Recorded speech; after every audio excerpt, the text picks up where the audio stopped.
Introduce to you this evening Howard Hayes. I met Howard at the Haleiwa Farmers Market many moons ago, and his booth, his stall was always 2 over from where I used to be, and we used to always rap and talk style while setting up or breaking down, and we would always race it.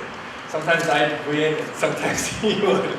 But the one thing that I always was amazed about Howard was his knowledge. Number one, Howard was not a beekeeper his entire life. He is actually an electrician by trade. Is that correct, Howard? And on top of that, he also did stuff like build industrial control systems for aerospace, wastewater power generation, metal manufacturing, and automotive testing. I was always impressed because we'd always talk about like really technical engineering stuff. He's actually a geek and a nerd. And that's a rare combination with beekeeping. It's like, how did that happen, right? But Howard's been here since 2002, and he's been beekeeping since 2004, right? And he has over 18 acres, right? 8 years. 8 years, forgive me. Around Oahu, now mainly in Waimanalo and Ewa. One of 2 commercial pollinators on Oahu.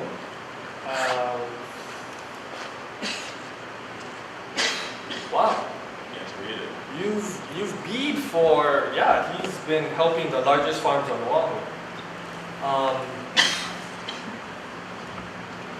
I was most impressed by the honey that he would produce because it was always local. We would always talk about how his hives were doing, and my concern was always about the quality of his honey. Because obviously he can't control where the bees go, right? And in Ewa, you guys all know that Balloon Farms, they grow organic food as well as genetically modified food. And the bees don't know which is which, they just do their thing, right?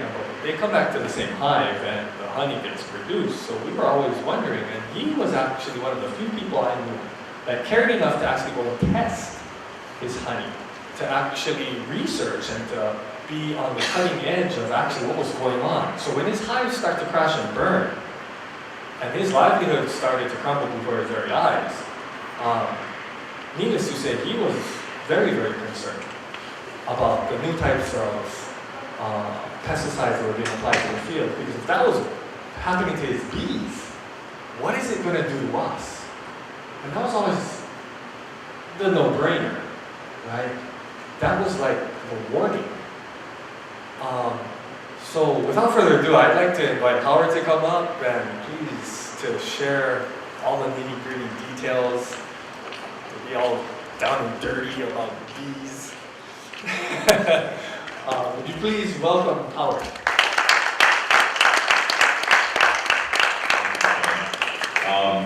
Down and dirty. I'm looking kind of dirty, aren't I? I didn't realize that this is going to be televised, and I have been beekeeping today, so this is why I'm sitting in the back, because this shirt is quite bright. But what I wanted to talk about today was pesticides, herbicides, and fungicides, and first-hand experience. Because we can see people from the mainland talk about how things are affecting their bees. But the mainland's a different world than Hawaii. Hawaii is a lot different. As we got invasive species in here, mainland beekeepers would tell us, well, you need to do this, you need to do that. And my thought was, well, no, you need to come to Hawaii and see what Hawaii is all about, because our climate is different, our seasons are different. What works in Waimanalo doesn't work in Waianae. Waimanalo is what? nice dry. So I wanted to talk just a little bit about how pesticides affect the bees. I don't think a lot of people realize this. I've been fortunate in the 10 years that I've been beekeeping, I've had 3 years with no pests. I've had 3 years with varroa mites, and I've had 3 years with this horrible small hive beetle. The pesticide issue, I think, has always been here because farmers have always used pesticides. But before the arrival of varroa mite, I don't think we noticed that. We had huge hives, and if you lost 5,000 bees, two things would happen. One, it's 5 days' work for the queen to make up for that. It's no big loss. The other one is there wasn't that much concern about it. I don't believe that the beekeepers here really were doing any kind of post-mortem on their hives. Why did the hive die? My friends would go, oh, I have a problem. That's it. We'll just start over again. An interesting story is that a long time ago, about 2005, there was a swarm of bees at the lawns here. And I was going to go get them, but I heard some beekeeper named Gigi got it. And it's when I heard somebody call you Gigi, then I go, oh. So I still have some brain cells that remember things. Anyway, the pesticide issue, I think, has been here. It's affected the bees. But Hawaii, before the varroa mite and the small hive beetle, we had tons of feral colonies. And the farmers relied probably more than 50% on the feral colonies to pollinate their crops. With as varroa came, our hives weren't as strong as they used to be. In fact, we lost about 90% of our wild colonies in the 2008 time frame. So now all of a sudden, bees are more important to the farmers because they're just not having the pollinators out there. When I did a talk show with Scott from UH, Scott said that the loss of bees caused some farmers, especially I think out here in Waianae, to switch from winter melon to a less profitable melon, mainly because the bees just weren't around. So varroa has, changed things economically. The pesticides are still taking their toll. Varroa takes its toll. So now we have two things that are reducing the strength of the hives. And they're more noticeable. The farmers are complaining about, we're not getting good fruit set. Well, we're not getting good fruit set because we have varroa that's attacking our hives, and you keep killing my bees with pesticides as they spray. I do see pesticide loss. And sometimes in the paper you'll see pictures and you'll see a hive with thousands and thousands of dead bees in the bottom. And I have to question that. I have never lost an entire hive to pesticide. What I have had is the hive weaken. In the days before varroa was a real problem, and the days before the small hive beetle, the hive weakened, give it a couple weeks and it's back up to full strength again. Not a problem. We don't have that luxury anymore. We have this small hive beetle. And the small hive beetle infiltrates the hive, tries to lay eggs. And the only real defense about it is a strong hive. Melissa showed you the beetle trap. But when you think of a hive, I've had hives that have had over 1,600 beetles in it. These traps are maybe taking out 30 to 40, for a while. So it makes us feel good. We're killing some beetles. We're not killing a lot of beetles, but when pesticides are being used, the hives are weak. When they're weak, they're susceptible to the beetle.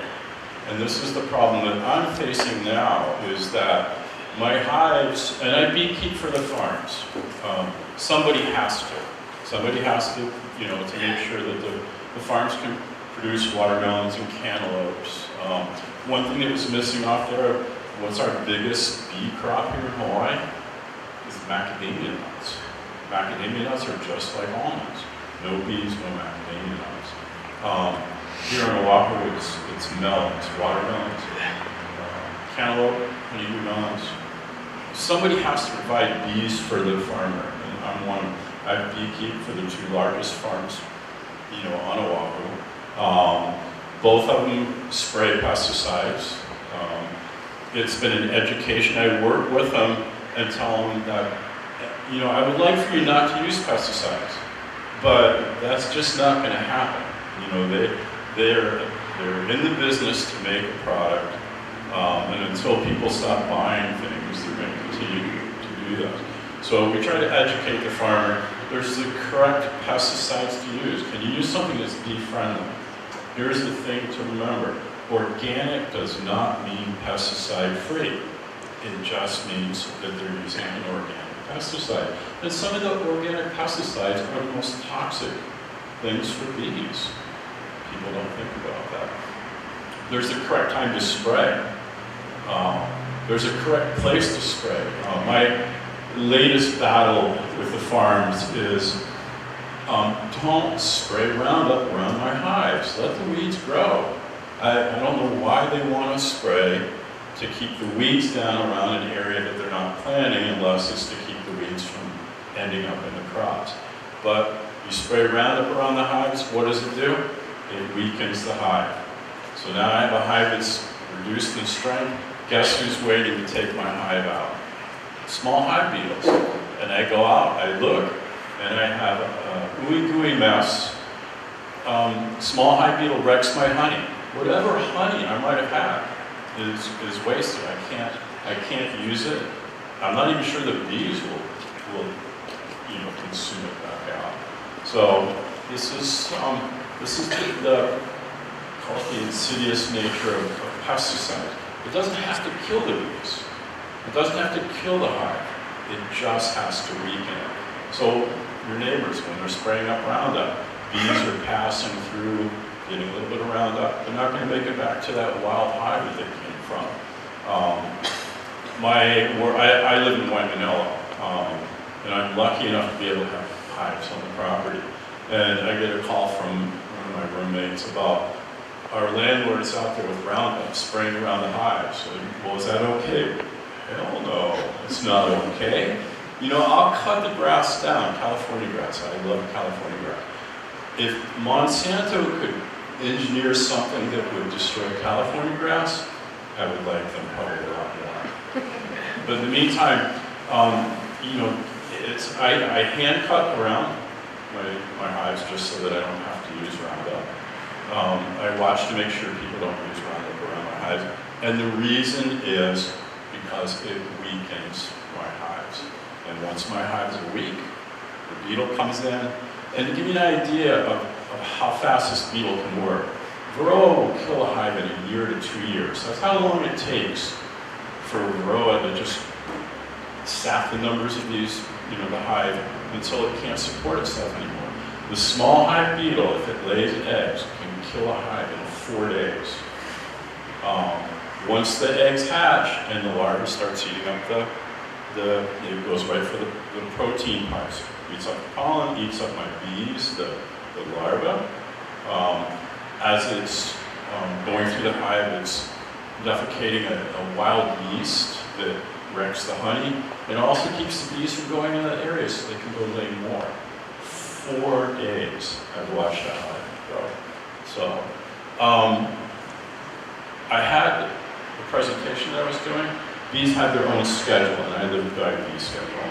It's 6 o'clock this morning. I'm on my way to fetch bees from somebody's house in Monowilly. Guess where I'm going after here? I have to go get them from Monowilly, so I don't have a miss presentation today. Anyway, that was the gist of my presentation. Pesticides. Doesn't have to kill a hive, it just weakens it. There's other things that will kill a hive.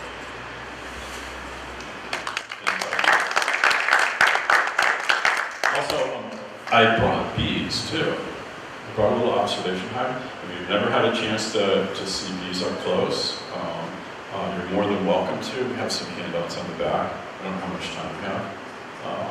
I'll answer any questions about bees, anything that I don't know. I'll make up, and I'm usually really good about making stuff up.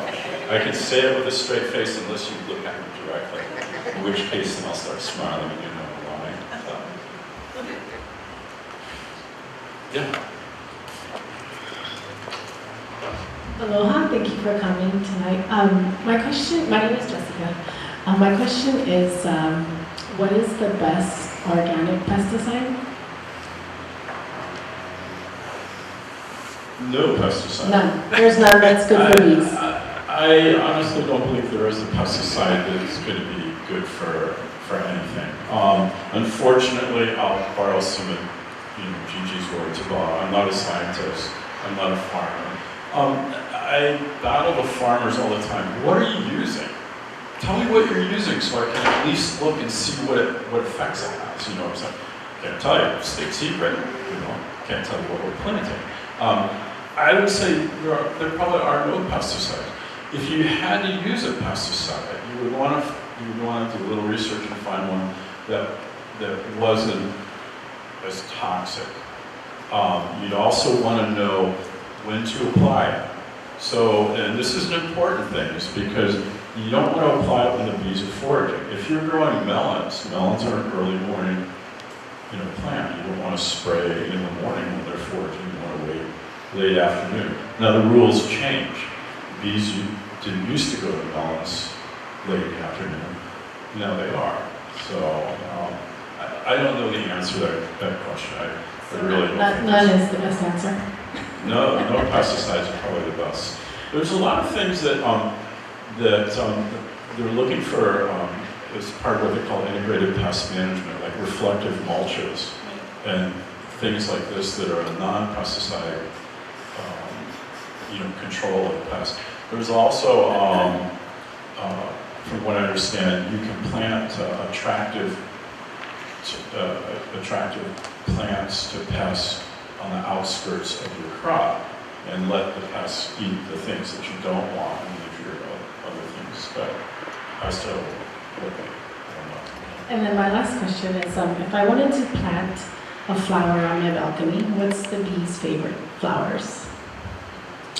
They love citrus, but that's a kind of hard thing to grow on. But they also like things like basil.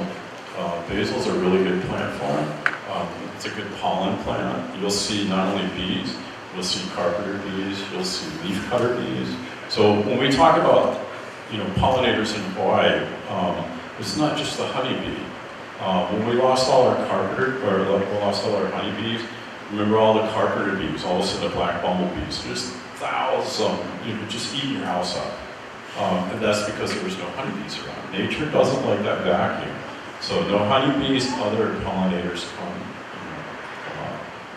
But anyway, I need to stop because I work with things that don't talk. And so when I get around humans, I'm like a gas trust. You can't shut me up. So. Thank you so much.